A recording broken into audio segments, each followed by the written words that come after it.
Think you have nothing? This story will change your mind. There was a boy named Izan, living in a middle-class home. He had a roof over his head, 3 proper meals a day, a phone, and a caring family. Yet, every day, he sighed and scrolled endlessly through social media. He compared his life with influencers, celebrities, even friends with fancy gadgets. No matter what he had, it never felt like enough. His mother noticed the change in him. The silence, the frustration, the constant frown. "Son, what's wrong?" she would ask. He'd shake his head and reply, "Nothing, just thinking." But deep inside, he felt unlucky, like the world had given him less. Why did others have more? Why was he always left behind? His father, Officer Adil, had been observing quietly. A man of few words, but full of wisdom earned from years in the field. He knew what his son was feeling. This wasn't new.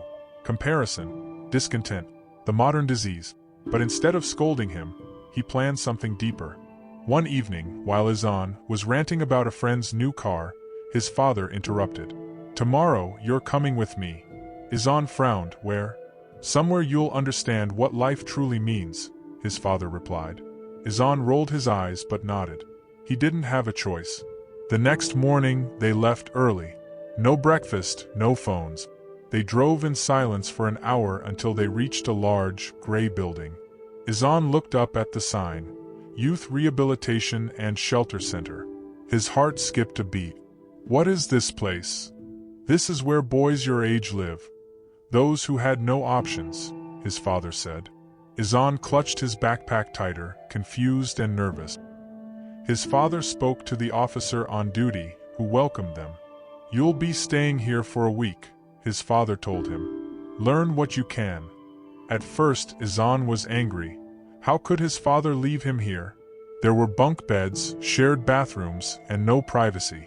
He hated the noise, the smell, the strict rules. He refused to talk, eat much, or even look around properly. But deep down, something began to shift.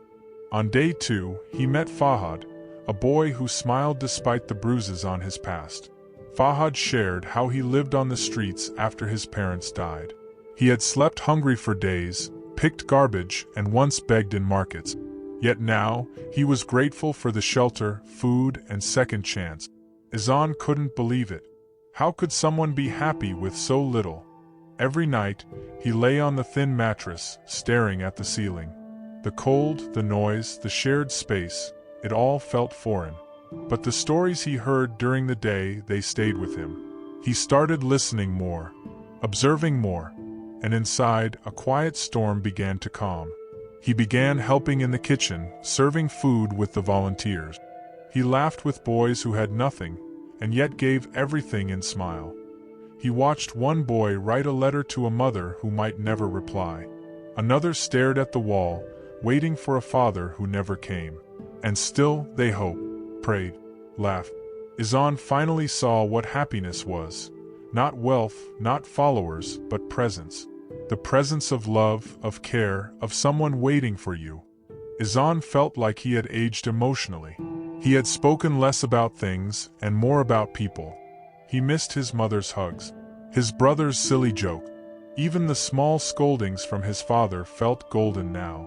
He didn't want more, he wanted home. That evening, his father came to pick him up. Izan hugged him tight for the first time in years. "I'm sorry," he whispered. His father just smiled. "No, I'm proud." They drove home quietly, but something felt lighter. As they entered their home, his mother rushed out. Izan hugged her tightly, not a casual one, a deep, grateful one. He looked around at his room, his books, his brother's laughter. It was the same house, but it now felt like a palace. He had never seen it this way before. That night, he didn't use his phone. He sat with his family, just talking, listening, laughing. Even his little brother noticed, "You've changed." Izan smiled. "Maybe I finally opened my eyes." And the room filled with a warmth no heater could give. Izan realized that everything he had, his family, his home, was just a dream for those kids. After that day, he understood the true value of all those things in life. True happiness is not found in material, wealth, or social comparisons, but in appreciating what we have, our family, love, and the simple moments of life. Gratitude turns ordinary things into extraordinary blessings.